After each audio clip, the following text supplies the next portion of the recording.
Book of Heaven, Volume 25, Part 9. March 3rd, 1929.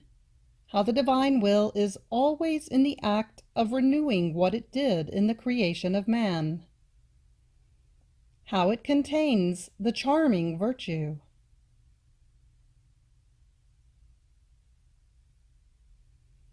I was continuing my round in the divine Fiat, and pausing in Eden, I was adoring the supreme will in the act of creating man. In order to unite myself to that union of wills that existed between creator and creature when he was created. And my highest good, Jesus, moving in my interior, told me, "My daughter, the creation of man was the most beautiful, the most solemn act of the whole creation. In the fullness of the ardor of our creating love, our Fiat created in Adam all other creatures, and remained always in the act of creating and of renewing over each creature what we did over the first man. In fact, all of his descendants were to have their origin from him. And so our divine volition took on the commitment, as creatures would come out to the light, to renew our outpourings of love, to put out all of our divine qualities, and to make new displays of beauties, of graces, of sanctity, of love over each one of them. So each creature was to be a new feast for us, the well-issued one, the welcomed one, and the happy increase in the celestial family. Oh, how our divine Fiat rejoiced in placing itself in the act of always having to give to the creature, and of renewing the magnificence, the sublimeness, and the insuperable mastery that it was to have over each creature. But because Adam went out of our divine volition, his descendants lost the way in order to come to the first act of the creation of man. And even though our divine volition has not stopped, because when we decide to do an act, no one can move us, and therefore it remains always in the act of renewing the prodigies of creation. In spite of this, it does not find anyone over whom to renew them, and it waits with a divine firmness and patience for the creature to return into its volition, in order to be able to renew its act, always in act, of being able to repeat what it did in the creation of man. And as much as it awaits everyone, it only finds its little daughter, the newborn of my divine volition, who, each day, enters into the first act of the creation of man, when our divine being made display of all our divine qualities, to make of man the little king and our inseparable son, embellishing him with all of our divine insignia, so that all might recognize him as the greatest portent of our love. My daughter, if you knew with how much love it awaits you, to make each day your little visit in that Eden in which our Fiat, taken by impetus of love, took the attitude of feast in order to create man. Oh, how many acts it keeps repressed within itself, how many sighs of love suffocated, how many joys contained, how many beauties enclosed within itself, because there is no one who enters into this, its creating act, to take the unheard of goods it wants to give. And in seeing you, who in its very divine volition have the way in order to reach into the act of the creation of man, oh, how it rejoices and feels drawn, as by a powerful magnet, to make itself known to creatures, so that by making my divine will reign in their midst, they may find the way in order to reach the first act of the creation of man, so that it may no longer keep the goods it wants to give to creatures repressed within itself. Oh, if creatures knew how many new creating acts, one more beautiful than the other, my divine Fiat is about to create and issue from itself, to pour them upon each one of them.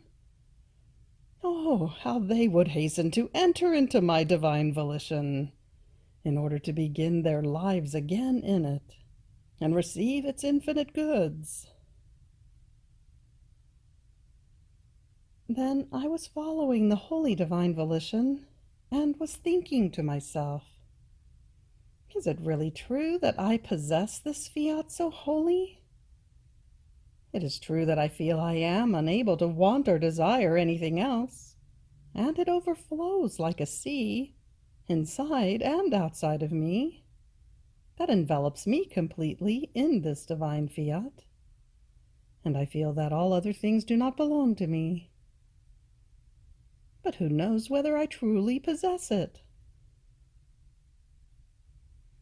But while I was thinking about this, my beloved Jesus added, my daughter, the sign that a soul possesses my will is her feeling herself the dominator of herself, in such a way that her passions do not dare to move before the light of my Fiat. They feel impotent to act, as if they had no life. In fact, the power and sanctity of my will knocks everything down, and over the very miseries of the human will, it lays its light, its sanctity, and the most beautiful flowerings, in a way as to admirably convert miseries themselves into fecund and blessed earth, that knows not how to produce thorns any more, but celestial flowers, sweet and mature fruits. And the dominion of this fortunate creature is so great that she feels the owner of God himself, of creatures, and of all created things.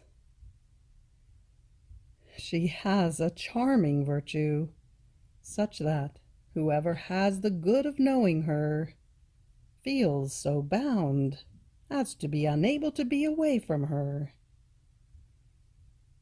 It is the power of my Fiat that, enclosed within her, charms God, who feels happy to remain enclosed in her. And it charms creatures, because they feel the balsamic fragrance of my divine Fiat, that brings true peace and true good into their hearts. What would some not do in order to have one word from you that, like life, may descend into their hearts? Therefore, be attentive, and always continue your flight in my divine will. March 8th, 1929. How creation is the celestial band. How the Fiat possesses the generative virtue.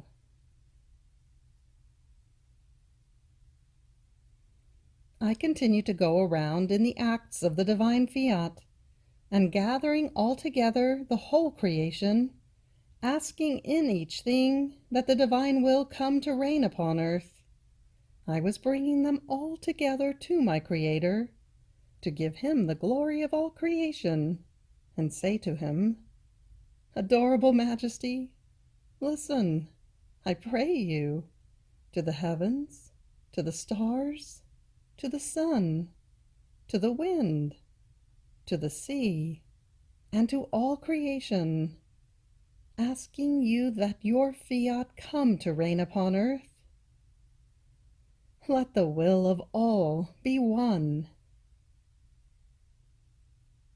But while I was doing this, my adorable Jesus, coming out from within my interior, told me, "My daughter, all creation forms the celestial band, because each created thing contains light, the power of my word Fiat, that produces the most beautiful music. And just as each created thing is not like any of the others, in the same way, my divine volition, in creating them with its creating word, just as it made them one distinct from the other, so it placed in them a distinct sound, like many notes, such as to form the most beautiful concert that no terrestrial music can imitate.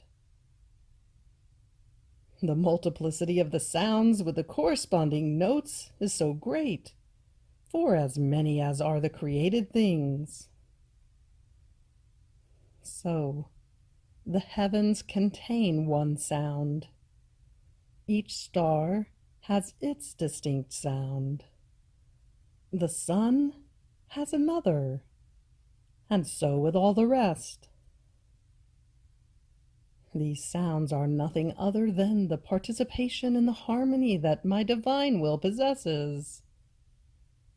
In fact, as it pronounces its fiat, by possessing the generative, communicative, and fecundating virtue, wherever it is pronounced, it leaves its beautiful qualities of light, of beauty, and of unreachable harmony.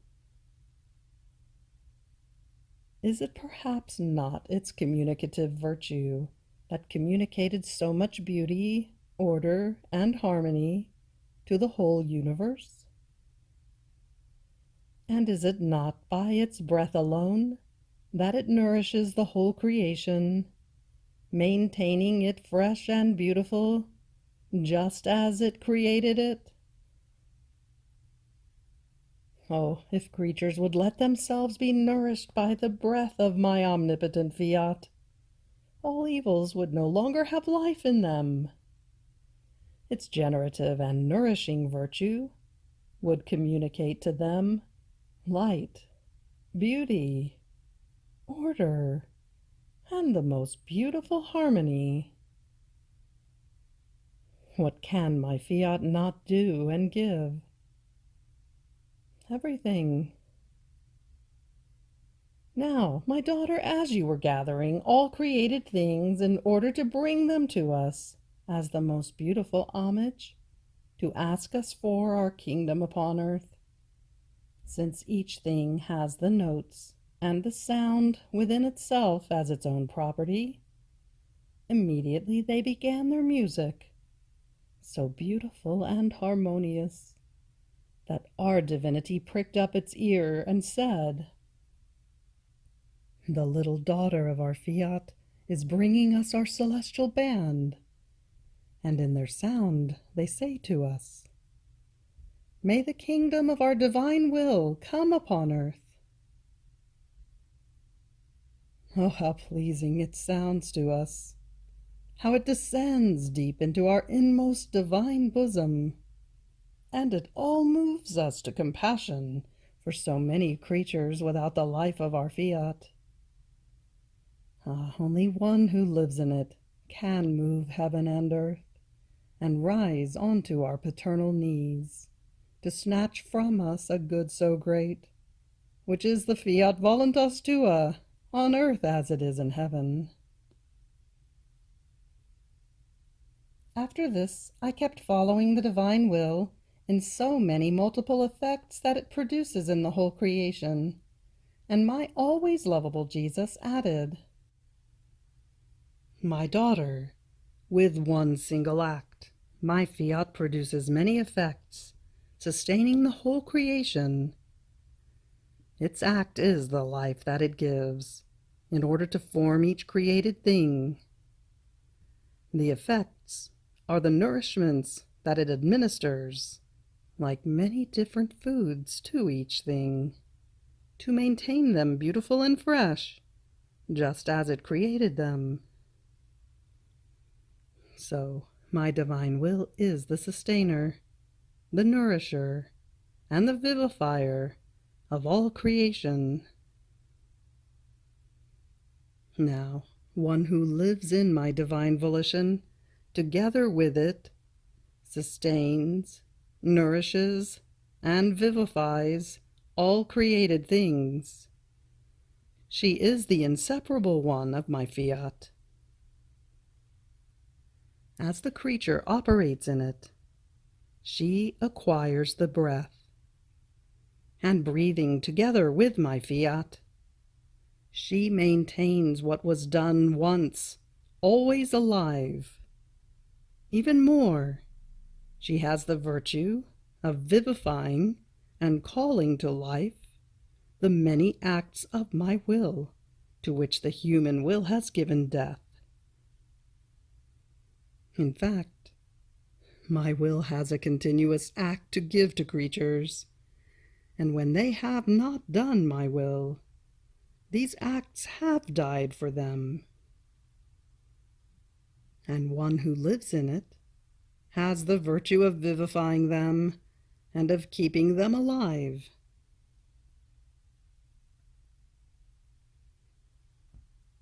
March 13th, 1929. How the divine love overflowed in creation. How the divine will does not know how to do broken things. How each privation of Jesus is a new pain.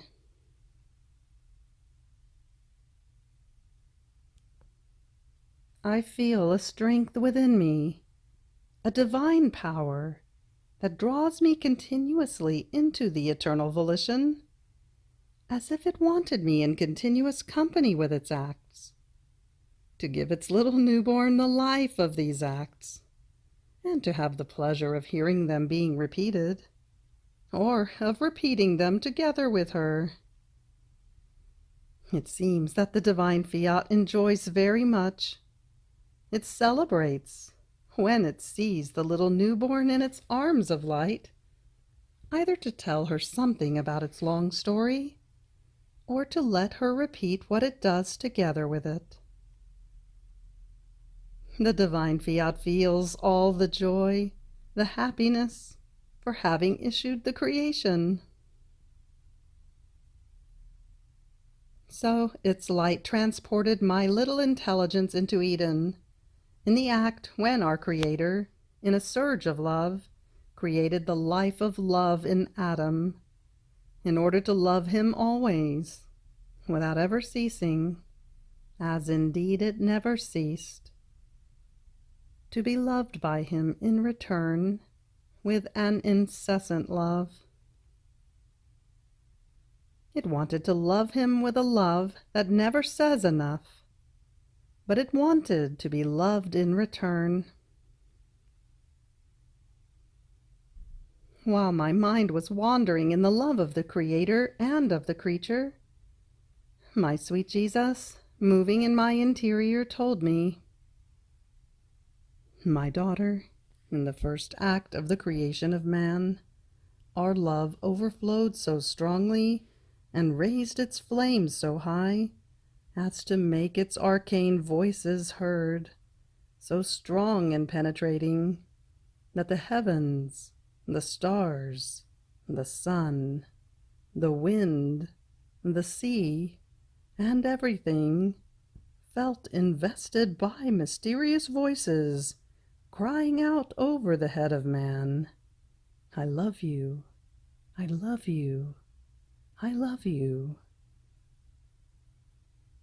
These arcane and powerful voices called man, and he, as though stirred from a sweet sleep, and feeling enraptured by each 'I love you,' of he who had created him, also cried out in his surge of love, in the sun, in the heavens, in the sea, and in everything, I love you, I love you, I love you, oh my Creator. Our divine will that dominated Adam did not let him lose anything, not even one I love you of ours, to which he would not respond with his own. It was lovely, a sweet enchantment, to hear him, as the power of our divine Fiat would take the I love you of our son, the dear jewel of our heart, upon the wings of its light, and invading the whole creation, he would make us here, in each created thing, his continuous I love you, just like our own.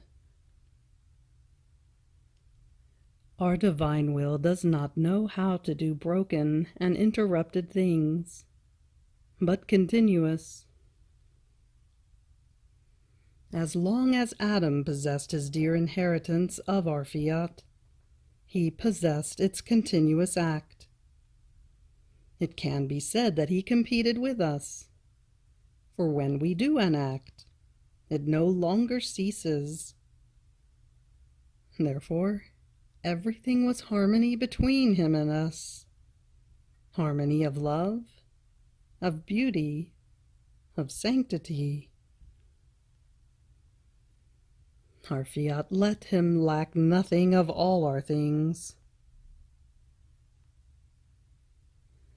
As he withdrew from our will, he lost the way in order to reach our things, and formed many voids between himself and us, voids of love, voids of beauty and of sanctity, and formed an abyss of distance between God and himself.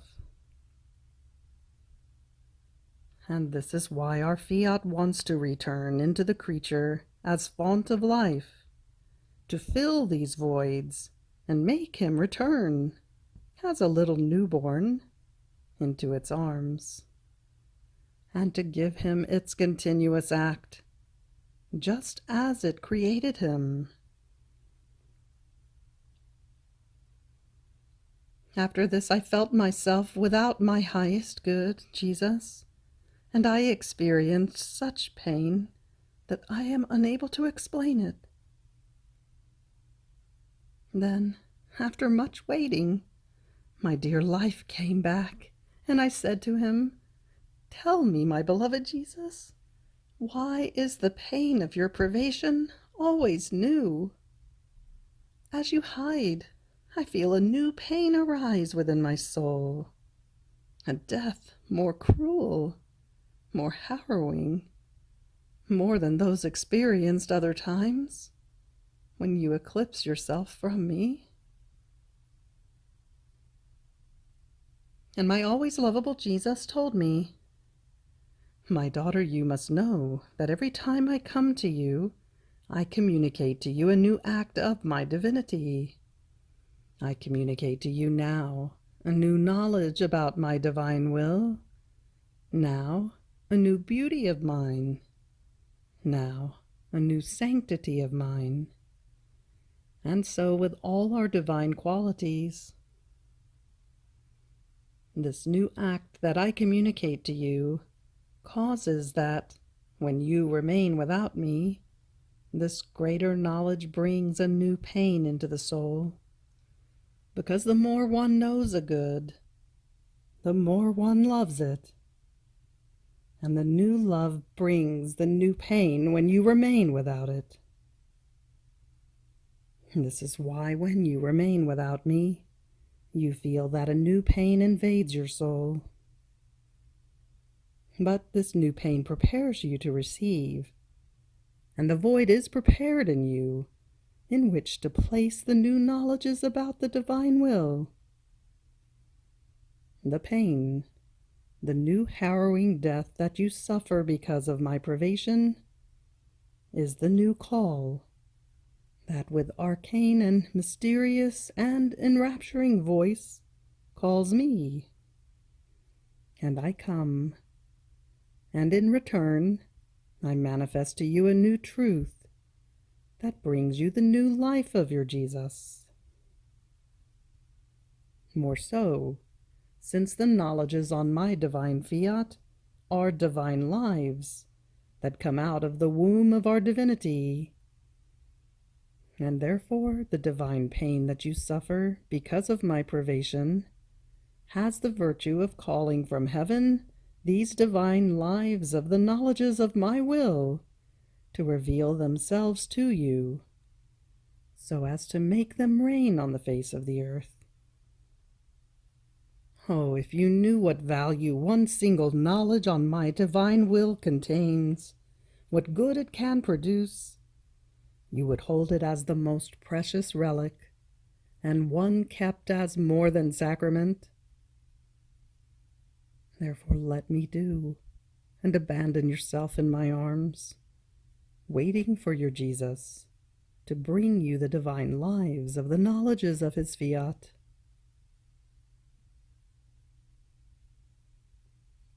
March 17th, 1929. What Jesus has manifested about his adorable will are divine births. His sorrow when he sees that these truths are not well kept.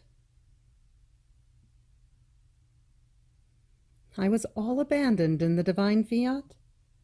I felt my poor mind immersed in the sea of its endless light. And my adorable Jesus, moving in my interior, told me, "My daughter, my divine will is in the act of forming continuous births. In these births, it generates and gives birth to light. It generates and gives birth to other lives similar to itself. It generates and gives birth to sanctity and beauty.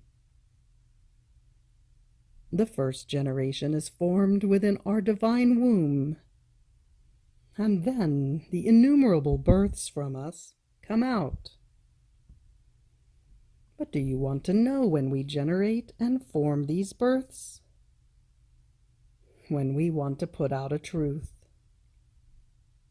First, we generate it in our womb as a dear child of ours, and then we put it out as a birth from us, so that it may descend down below to creatures and may give to one who receives it the freedom to let her generate, that she may produce more births, and therefore creatures may have our dear child generated in our womb. So our truths descend from heaven in order to generate in the hearts and to form the long generation of the divine births coming from me. See then, my daughter, each truth I have manifested to you about my divine will was a child generated in our paternal womb, such that as we put it out, it brought you the child of our light, the child of our beauty, of our sanctity, and of our love. And if the grace was given to you to put them out, it was because they found in you the space and the freedom to be able to generate in such a way that, unable to contain within yourself the so many births of the children of our truths, you put them out in those who had the good of listening to you. Therefore it can be said that one who does not take these truths into consideration, does not esteem them, appreciate them, and love them, is a child of ours who does not appreciate and love the greatest thing that exists in heaven and on earth. And by not loving it and esteeming it, they come to suffocate these children of ours and to prevent their generation. There is no greater evil than this, not to use all the care in keeping a truth of ours as the greatest of treasures, because it is our child. It is the bearer of our life upon earth. What good can a truth of ours not do? It contains the power of our fiat, and so very vast. And it has the power to save an entire world. More so, since each truth possesses a distinct good to be given to creatures, as well as a glory for the one who generated it. And to hinder the good and the glory that the dear births from us should give us is the greatest of crimes. This is why I have given you so much grace. I have administered to you the words. I have directed your hand while you were writing, so that the children of my truths might not be suffocated and as though buried in your soul, and so that you might not omit anything. I placed myself near you. I held you in my arms like a tender mother holds her little daughter, and now I attracted you with promises. Now I corrected you. Now I reproached you severely when I saw you reluctant to write the truths that I had manifested to you, because I had the interest that they were lives and children of mine, and that if not today, tomorrow they would come out to the light. You cannot comprehend my sorrow in seeing the negligence of the ones who have lost the 3 volumes of my divine will. How many truths were not inside of them? How many lives have they not suffocated, forming the tomb for my children, that with so much love I issued from my paternal womb? On the part of those who have had no care to the point of causing them to be lost, I feel that they have broken the plan of my divine will and its long story, spoken to you with so much love, in order to make it known. Because every time I would set myself to tell you what pertained to my fiat, the ardor of my love was so great that I felt I was renewing the act of the whole creation, especially when, in the ardor of our love, man was created. In hearing this, I felt my soul being pierced through, and as if they were tearing it to pieces. And I said to him, "My love, if you want, you can make a miracle of your omnipotence to have them be found, and so you will not have the sorrow of so many truths suffocated, and the long story of your divine will as though broken. I too feel I suffer very much, and I am not even able to say what this sorrow is like." And Jesus added, "It is my sorrow that echoes in yours. It is the tearing of so many lives of mine that they have suffocated, that you feel within you. The truths that have been lost are written in the depth of your soul, because first I would write them in you with my creative hand, and then would I have you write them on paper. And this is why you feel vividly the tearing of them. It is my same tearing that you feel in your heart. If you knew how much I suffer in each truth of these volumes that they have lost with so much negligence, I feel myself being given death, and as many deaths for as many truths as were inside of them. Not only this, but death to all the good that those truths were to bring, and death to the glory that they were to give me. But they will pay for this. with so much more fire in purgatory for as many truths as they have caused to be lost. Know, however, that if they do not use all the means in order to find them, because I want their cooperation, I will not make the miracle that some would want, that they may be found, and this as chastisement of their negligence. These births, these truths, these dear children and lives of ours that we issued, however, we shall not withdraw, because what comes out of the womb of our divinity, as relater and bearer of a great good for creatures, is not withdrawn by us because of the ingratitude and negligence of those who have lost so many truths of ours. Therefore, when the kingdom of our will becomes known upon earth, and will reign on it, then I will make it so as to manifest again what has been lost. Because if I did not do so, the nexus, and the connection, and the plan, as whole, of the kingdom of the divine Fiat, would be missing. On hearing this crying, I said, "So, my love, if it is so, I have to wait? How long will be my exile on earth? Yet I feel so tortured because of your privations that I cannot be away from the celestial fatherland any longer."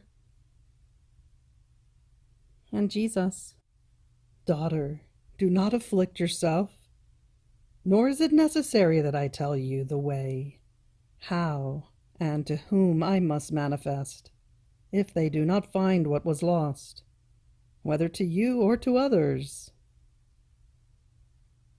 What befits you to do on your part is to do what you have to do for the kingdom of my divine will. Once you have done the last act that we want from you for the fulfillment of it, your Jesus will not wait a minute to bring you in my arms into the celestial regions. Did I not do the same in the kingdom of redemption?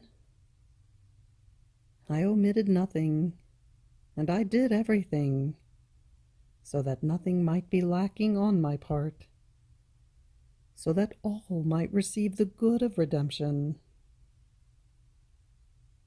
And when I did everything, I departed for heaven without waiting for the outcome, leaving the task to the apostles. So it will be with you. Therefore be attentive and pluck up courage. You have reached the end of the Book of Heaven, Volume 25, Part 9. Fiat.